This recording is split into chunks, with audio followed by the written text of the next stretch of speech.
Páscoa, a mensagem da Páscoa. A Páscoa para mim, ela representa essa palavra, o impossível de Deus acontecendo na nossa vida.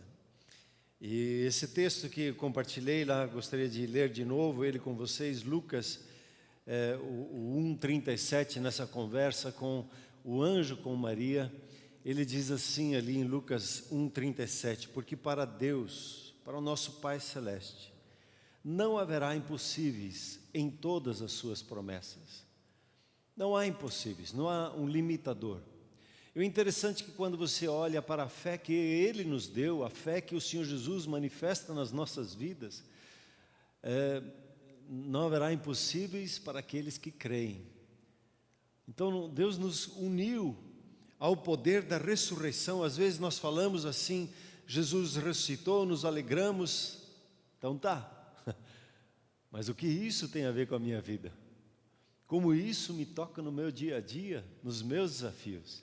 E aí vai a pergunta de hoje que eu gostaria que você refletisse. Onde estão os teus impossíveis? Onde está aquilo que você diz, não tem jeito? Onde está aquele momento que você diz, eu não consigo, eu não sei? A pergunta de hoje é, o que é impossível acontecer aos olhos ao ouvir uma promessa, uma palavra de Deus, uma palavra profética na sua vida, uma palavra que procede da boca de Deus e você diz, será? Onde estão os impossíveis de Deus na sua vida? Onde estão os seus grandes desafios na sua profissão? No seu sonhar adiante nesses dias que nós estamos? Onde está o seu impossível? Existe uma promessa ligada aí ao seu impossível? Alguma coisa Deus falou para você quando Ele lhe deu o sonho dEle para a sua vida, quando Ele lhe chamou, e você fica pensando às vezes, será? E Deus liga a palavra deles a uma palavra profética, uma palavra rema. Essa palavra que o anjo usa ali é a palavra rema, é a palavra que procede da boca de Deus. A promessa é a palavra que veio da boca de Deus ao seu encontro e lhe chamou para um desafio sobrenatural. Tudo que Deus faz é mega, é extraordinário e sempre extrapola a nossa capacidade, não é verdade? De compreensão, nossa capacidade financeira, nossa capacidade de conhecimento, são impossíveis, mas Deus nos chama para esse impossível. E onde eles estão? Aí na sua vida. Onde você tem algo que lhe barra, que lhe para, ele limita, seja na saúde, nos seus relacionamentos, no seu conhecimento. Onde estão os impossíveis? O poder da ressurreição está aí para tocar a sua vida.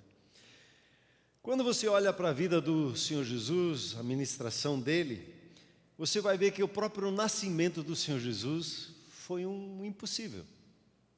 Veja esse texto que diz lá em Isaías, né? Só para mencioná-lo sem entrar muito, mas Isaías 7,14 diz assim, portanto o Senhor mesmo vos dará um sinal, eis que a virgem conceberá e dará à luz um filho, e lhe chamará Emanuel.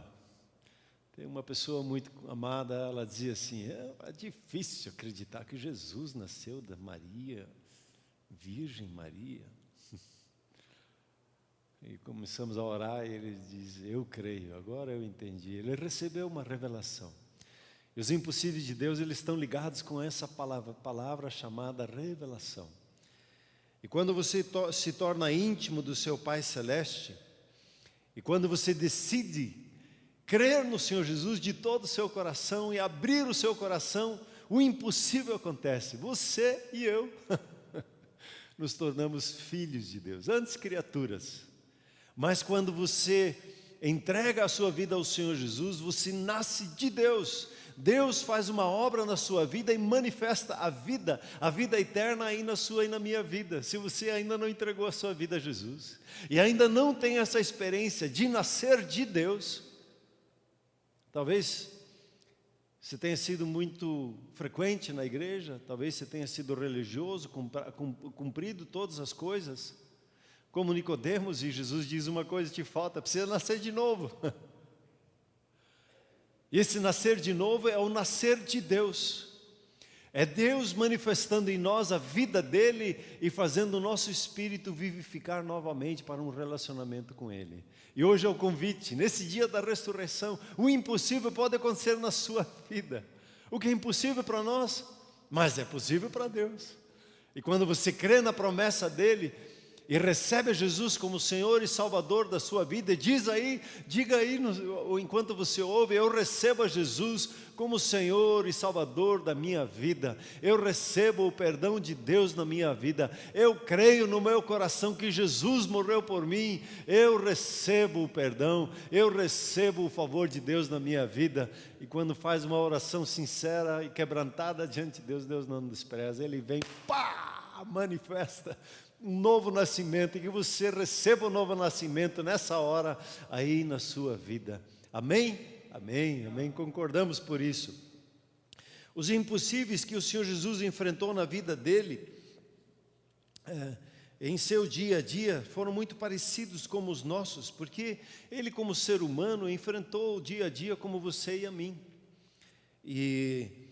E ele enfrentou essa comunhão, esses desafios do seu dia a dia, os impossíveis que se apresentavam na vida dele, como? Na intimidade com o seu Pai. A partir da oração, os impossíveis de Deus se tornam possíveis. E hoje você e eu temos essa ferramenta. E um dia, quando eu fui levado a memorizar o texto de Hebreus 4:15, esse texto começou a falar muito comigo. E ele fala de como Jesus, ele como sumo sacerdote, diz assim: porque não temos um sumo sacerdote que não possa compadecer-se das nossas fraquezas. Antes, ele foi tentado em todas as coisas, à nossa semelhança, mas sem pecado. É interessante olhar assim para o Senhor Jesus. O Senhor Jesus passou a tentação da riqueza? Passou. Passou a tentação, o desejo de fazer uma coisa diferente do que o seu pai estava dizendo para ele? Passou. Ele passou uma tentação sexual? Passou. Ele passou medo, a tentação de medo, da incredulidade? Passou. Mas como é que ele venceu? A partir da intimidade com o Pai, ele venceu. Ele teve dificuldades e lutas com autoridades? Segundo esse texto, teve também. O que você possa estar passando no seu dia, ele diz o texto, ele em semelhança a nós também passou, mas sem pecado, sem fugir do alvo da vontade de Deus na vida dele. E ele firmou o seu coração nesse caminhar com o seu Pai Celeste. Em tudo ele experimentou as promessas de Deus. O que era impossível, ele viu se tornando possível. E quando você olha para a vida do Senhor Jesus, você vê o ministério dele tendo 3 ênfases. Primeira ênfase, os grandes desafios que ele enfrentou, é a libertação da opressão das trevas. Processo de endemoniamento, até os evangelhos parece que não tem batalha espiritual, ela está bem relegada a um segundo plano. Mas quando o Senhor Jesus se manifesta desde o seu nascimento, acontece uma batalha espiritual tremenda em torno da vida dele, querendo matar, destruir, impedir. E ele foi vencendo e foi protegido pelos anjos, foi guardado pelos seus pais. E no dia que ele foi batizado no Espírito Santo conduziu ele para o deserto para quê? Para vencer as trevas, para superar as trevas. É impressionante que quando ele esteve em Nazaré e ele anunciou a palavra de Isaías 61 sobre a vida dele, e essa palavra se cumprindo na vida dele, sobre a vida dele, né? Declarando aqui um pouquinho mais adiante, aqui em Lucas capítulo 4, né? O Espírito do Senhor está sobre mim, pelo que me ungiu para evangelizar os pobres, enviou-me para proclamar libertação aos cativos e restauração da vista aos cegos, para pôr em liberdade os oprimidos e apregoar o ano aceitável do Senhor. E ele falou isso, ele diz: hoje se cumpre essa palavra na minha vida. Mas Jesus não tinha ainda pregado um sermão, ensinado, ele não tinha liberto ainda de uma pessoa curado ainda, pelo menos que nos é dado nos altos. E aí queriam matar ele. Levaram ele para um penhasco, sei lá, esse penhasco, eu vi ele de longe, mas ele deve ter uns 300, 400 metros de altura, um penhasco assim, levaram ele para lá, e ele saiu andando, foi embora, ele venceu, foi liberto da morte ali no penhasco. Quando você vê a outra grande área, a primeira foi a libertação da opressão das trevas, a segunda, a doença e a enfermidade.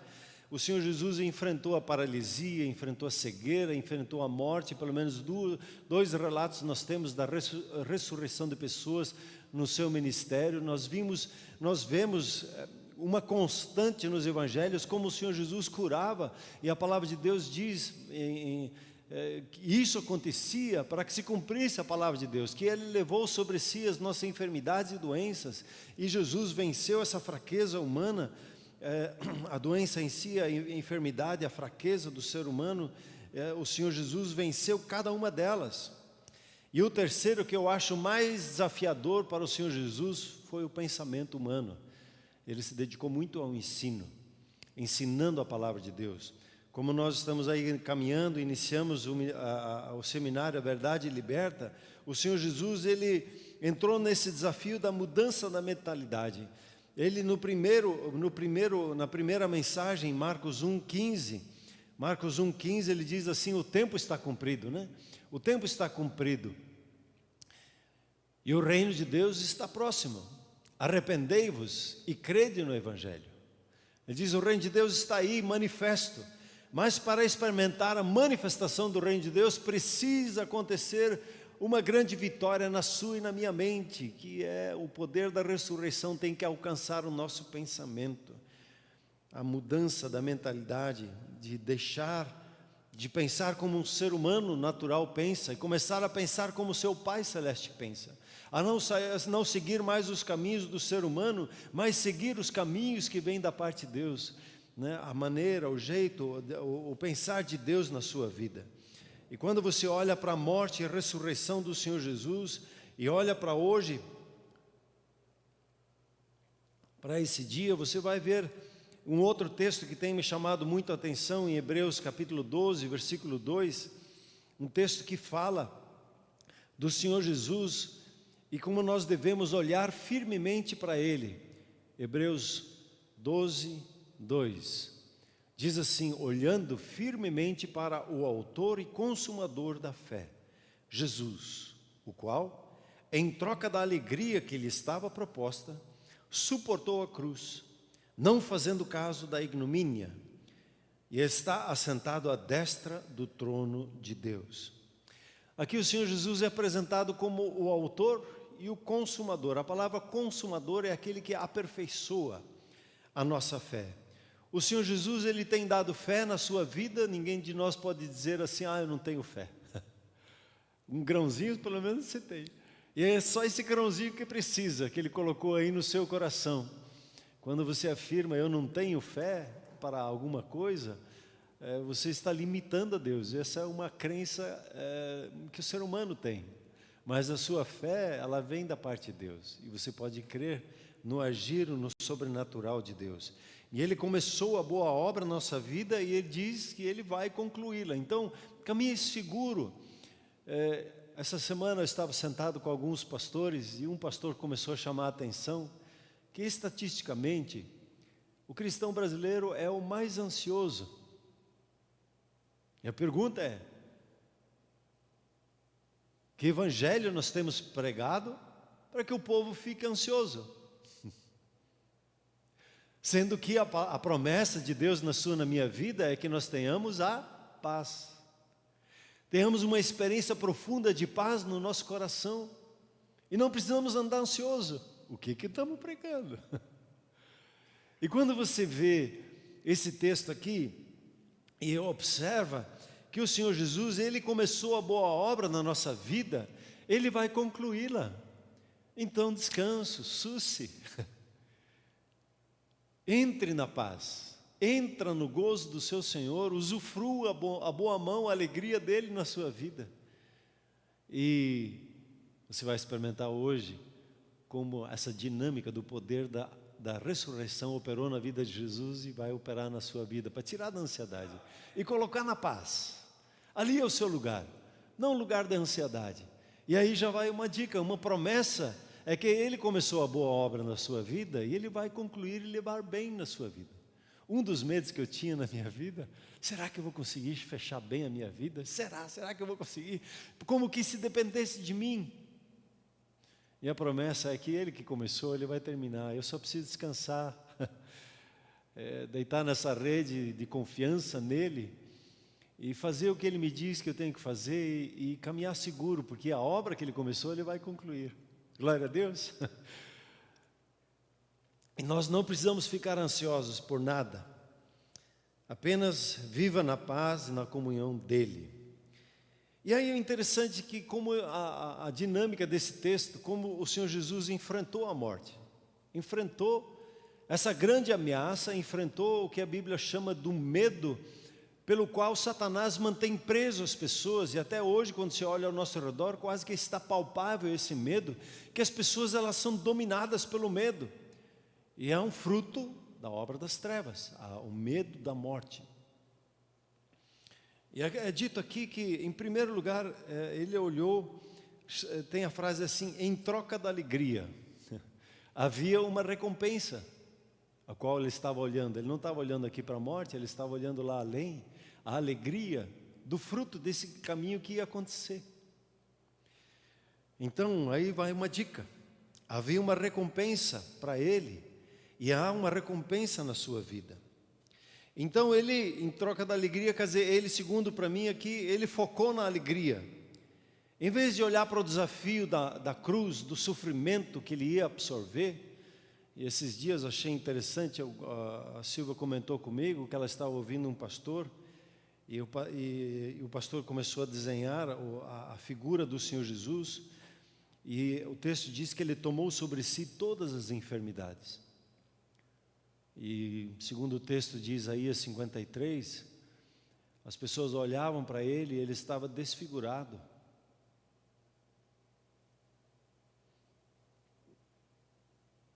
Todas as doenças nele.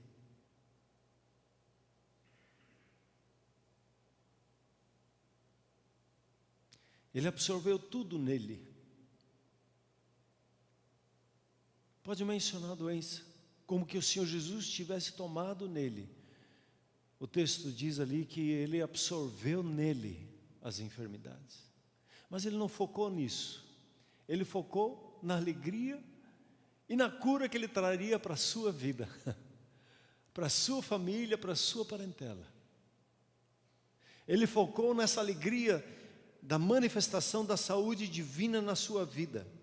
Terceira coisa, ele não deu valor ao sentimento da vergonha. Aqui tem uma palavra que a gente não usa no nosso dia, né? Ele diz assim, não fazendo caso da ignomínia. Eu estou com ignomínia.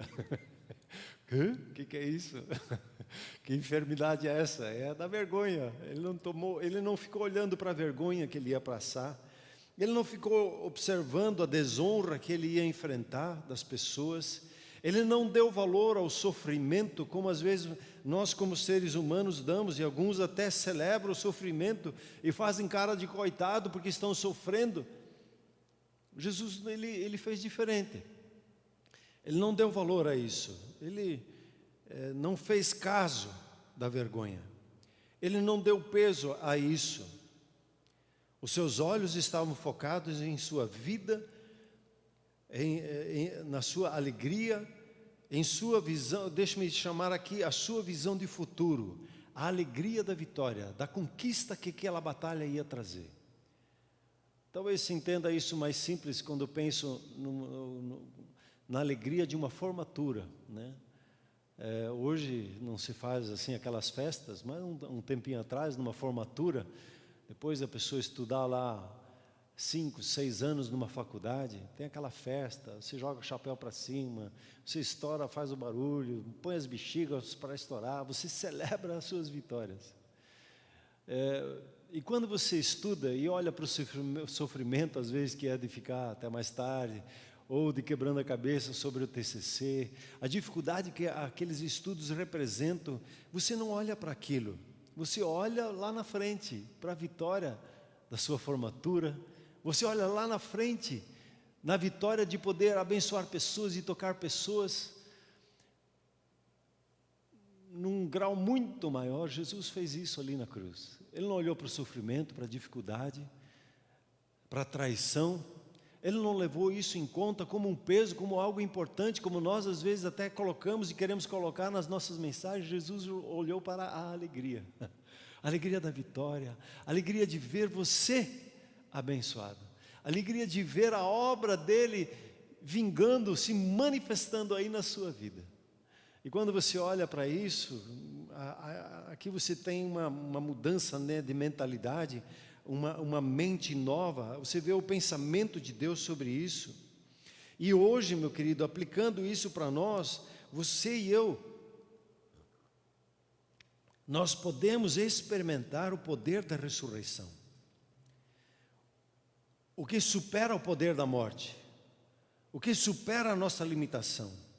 Não andamos mais no medo da morte, escravizando nossa mentalidade e tudo que nós queremos fazer. Quando você tem um desafio para executar, você não fica olhando para a dificuldade, você olha para a alegria da vitória.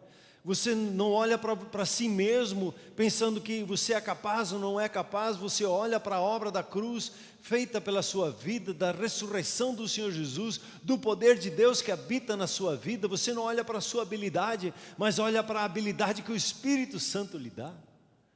O poder da ressurreição lhe dá uma graça de virar uma chave na sua e na minha mentalidade. O poder da ressurreição trouxe para cada um de nós o poder do impossível. Aquilo que é impossível para o ser humano é possível para Deus. Tudo é possível para aquele que crê. E quando você recebe esse entendimento, a ressurreição, a Páscoa, as boas novas que Jesus vive, recebem um outro entendimento. Lucas 1:37, mais uma vez, porque para Deus não haverá impossíveis em todas as suas promessas. E aí ele deixe falar para você algo que você já sabe, mas talvez não nesse entendimento. O batismo, ele é o batismo nas águas, pegar aqui, ele é a melhor explicação de como as promessas de Deus se cumprem em nossa vida.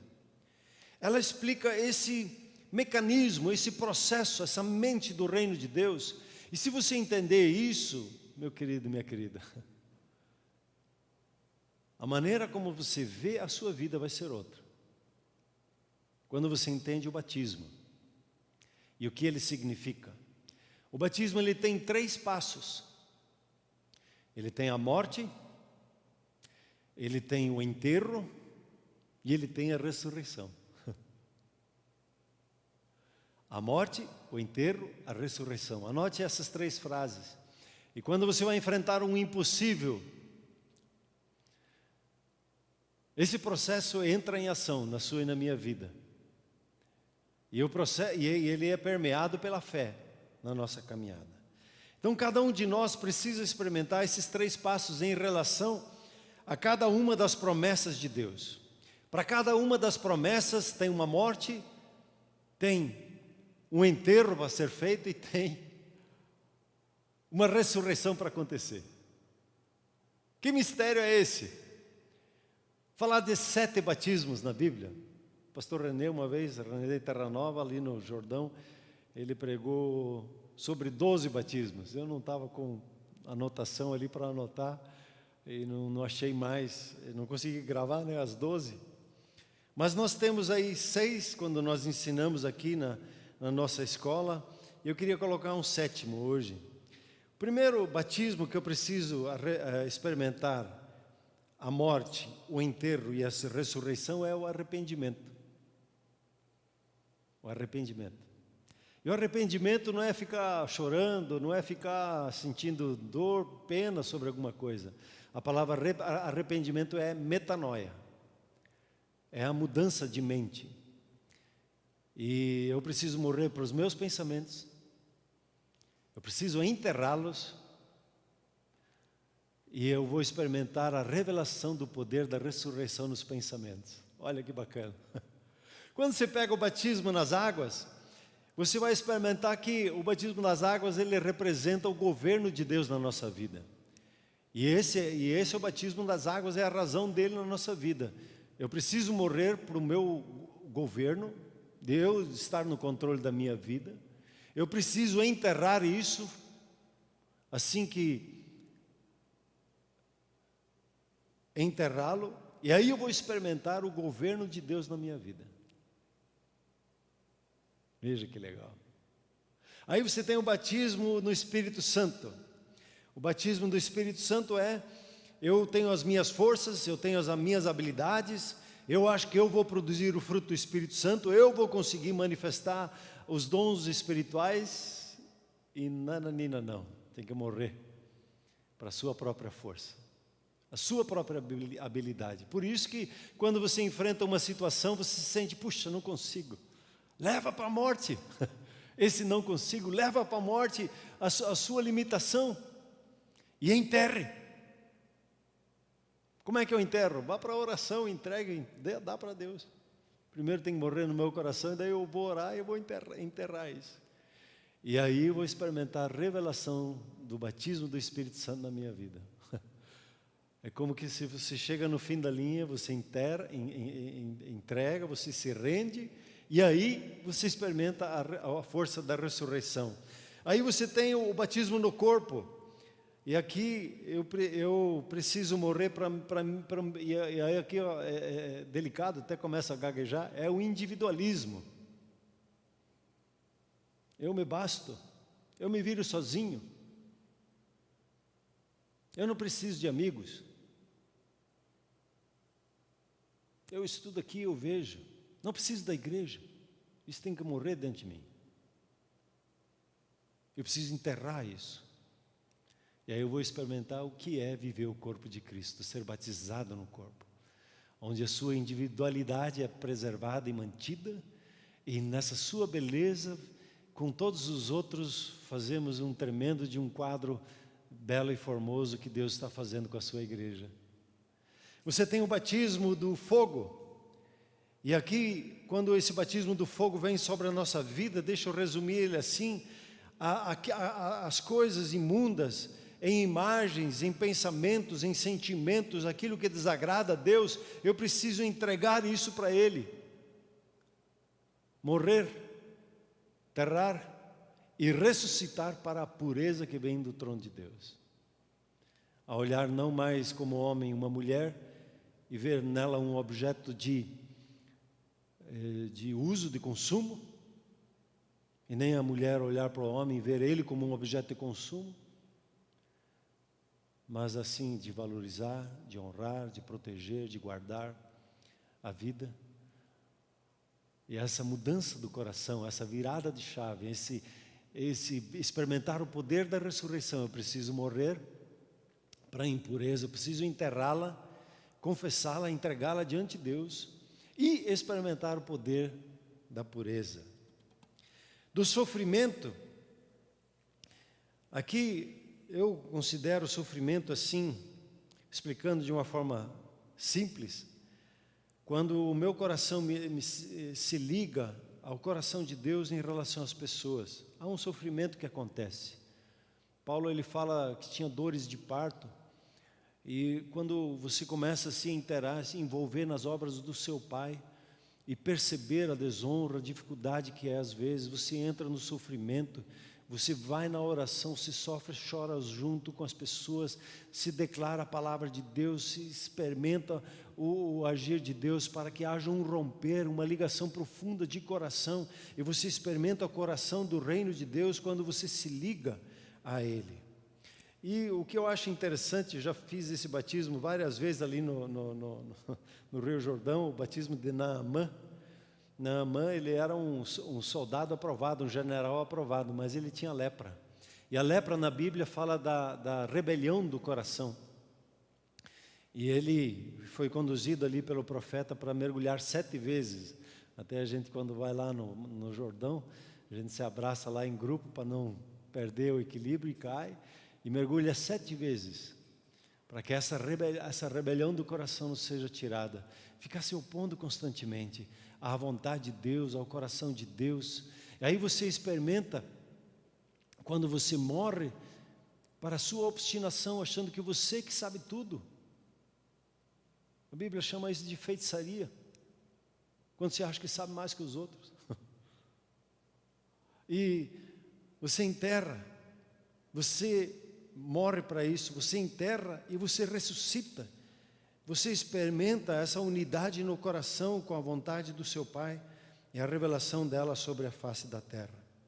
Então a pergunta para você e para mim hoje: o que precisa morrer?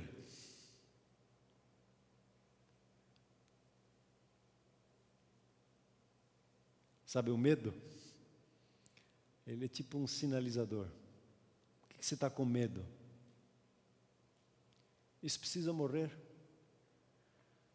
Não dá para pular essas etapas na nossa vida. Parece que é uma dinâmica do processo do reino de Deus, de transformação na nossa vida. E o poder de Deus, ele opera para transformar. E eu preciso entregar isso para Deus. Eu preciso enterrar isso diante de Deus. Às vezes isso leva um processo. Até uma experiência de luto que às vezes acontece. E você experimenta esse sobrenatural. E você nasce para um novo dia.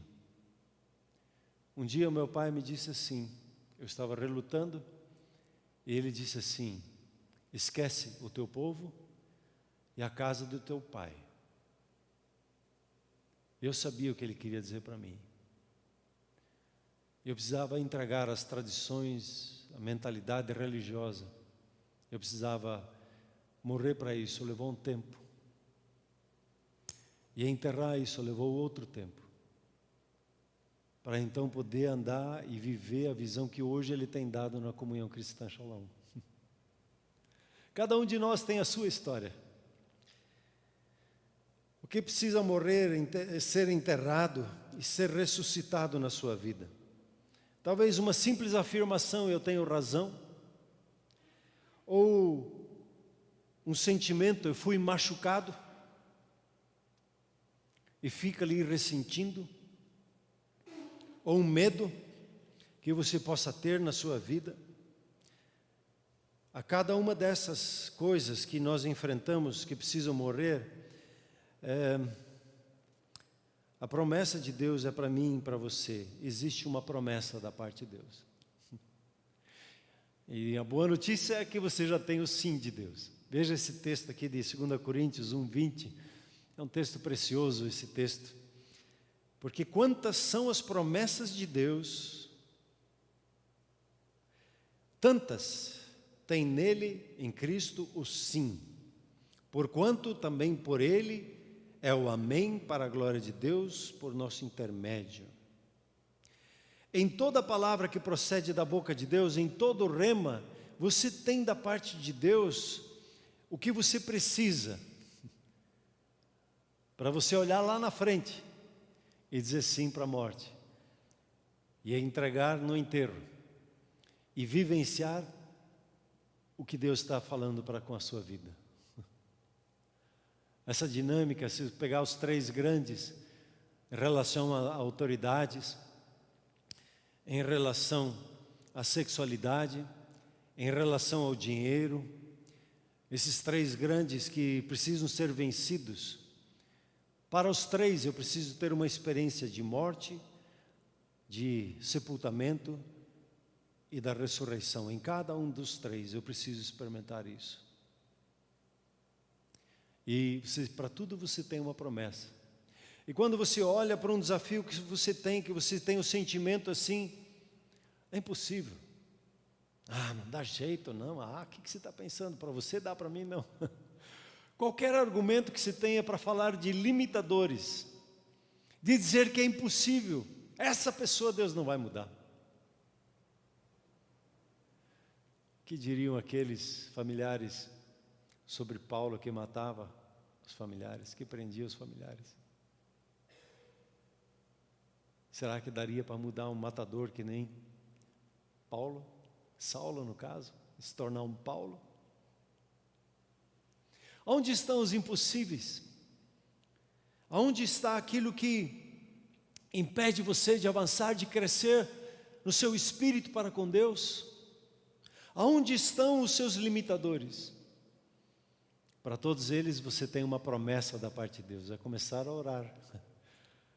E quando Deus te pede alguma coisa, e às vezes Ele quer tirar isso, né? Um dia Ele disse assim para mim: me entrega esse desejo que você tem aí de casar. Você está louco? Eu não tenho chamado de como é que diz? Celibato. Não, esse dom eu não tenho lá. Quando aparecia o teste dos dons, era assim. E Deus diz: me dá. E diz: mas me dá. Me dá. Aquela luta contra a morte, né? E eu pude entregar. E aí, quando eu tive experiência da morte e ressurreição, a morte, o enterro, daí quando eu experimentei a ressurreição, Deus me deu, na oração, algumas características da pessoa que Ele estaria enviando na minha vida. E como diz em Provérbios, achei graça diante de Deus. E achei a Silvia, lá no Paraguai, no meio de 400 jovens, achei a Silvia. Ou ela me achou, Deus conduziu o nosso caminho. Não tenha medo de morrer nas coisas que Deus está pedindo para você. Sempre causa esse medo, né? O domínio. Mas confia no seu Pai Celeste. Confia no seu Pai Celeste. Entregue para Ele os limitadores, os medos, porque o poder da ressurreição é seu. Ele está aí para agir na sua vida. E tem um texto que, com ele eu já queria ir concluindo, um texto do Evangelho de João, que Jesus fala sobre essa dinâmica de relacionamento nosso com Ele. E ele diz ali em João 12, versículo 24, você talvez já conhece, já pregou, já ensinou sobre ele. João 12, 24 diz assim: em verdade, eu digo para você, se o grão de trigo caindo na terra não morrer, fica ele só. Mas se morrer, produz muito fruto. Quem ama a sua vida, perde-a. Mas aquele que odeia a sua vida neste mundo, preservá-la-á para a vida eterna. Odiar a sua vida é levar à morte nessas situações, esses desafios. E o interessante é que no grão você vê a mesma dinâmica acontecendo. Você vê o grão de trigo, ele precisa morrer, ser plantado no caso. A terra passa por cima, acontece um enterro. E depois de um certo tempo, não poucos, o trigo parece que nasce mais rápido. Ele germina, ele ressuscita, algo novo aparece. Sabe, às vezes a sua experiência espiritual com Deus, ela parece que chegou num limite. E Deus quer que você suba um degrau. E subir esse degrau tem muitas vezes a ver com que alguma coisa precisa morrer para o próximo degrau.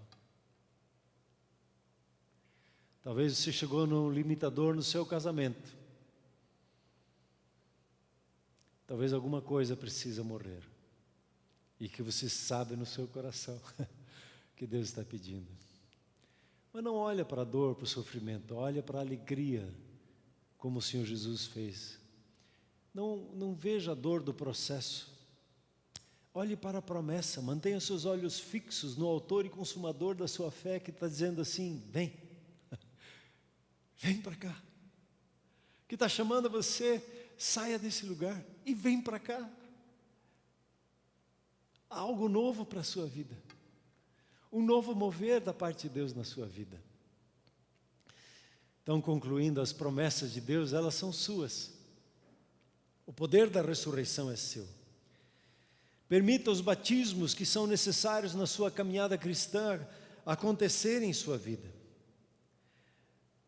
E pergunte-se: o que precisa morrer em mim para que a promessa de Deus se cumpra na minha vida? E a pergunta com que eu iniciei hoje: onde é que estão os seus impossíveis? O que é impossível acontecer aos seus olhos ao ouvir uma promessa da parte de Deus, uma palavra rema, uma palavra profética, e você fica na sua. Existe uma promessa ligada para cada um dos impossíveis. Ore a Deus, Ele vai revelar essa promessa. Talvez já tenha lá, ou tire a poeira, um pouquinho daquela promessa. Vai lá na palavra e...